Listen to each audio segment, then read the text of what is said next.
Hello guys, welcome to our short summary about the book Give a Boy a Gun from Morton Rhue, which is about a group of friends who are isolated from the society. Let's start with the character introduction. First of all, we have the two main characters, Gary Searle and Brandon Lawler. Gary Searle is a very innocent little boy with light reddish brown hair and big round eyes. He is living with a single mom and nothing is known about his dad. At school, he is a shy person with almost no friends, besides Emily Kirsch and later his best friend, Brandon.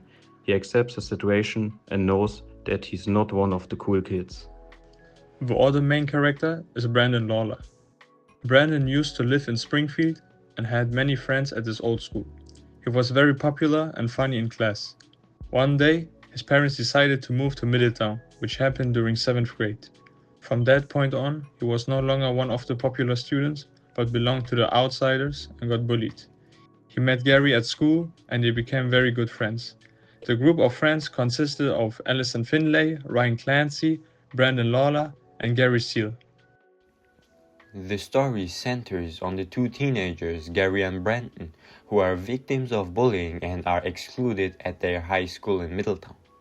They repeatedly experience physical and psychological abuse, especially from the football players, who enjoy a high reputation at the school.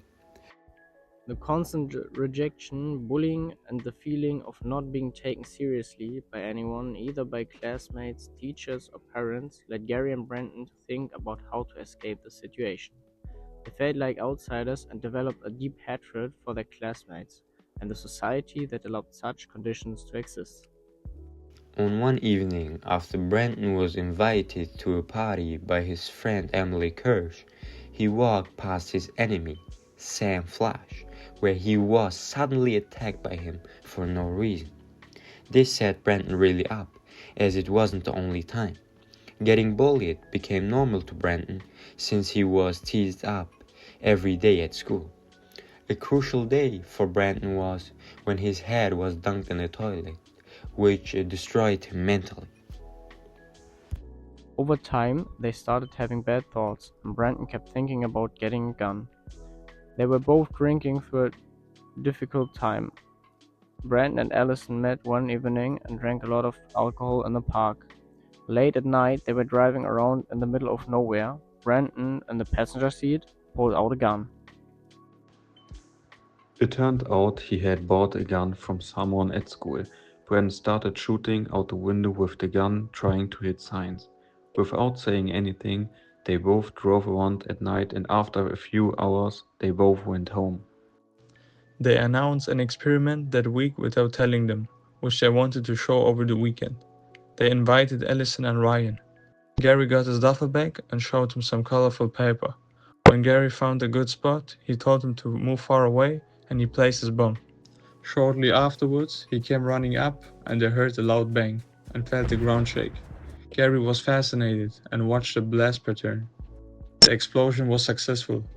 He recreated the scene exactly on the Boeing 747 explosion. Now let's move on to the final part, to the shooting itself. The attack takes place during the school dance in the gymnasium. Gary and Brandon storm in wearing masks and fire into the ceiling. They immediately create absolute panic and chaos.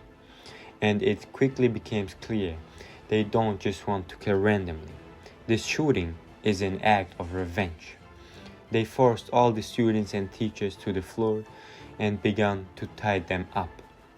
The terrifying thing about their revenge is what they did to Sam Flash, the athlete who had bullied Brandon so often. They forced him to turn over and then shot him in both knees.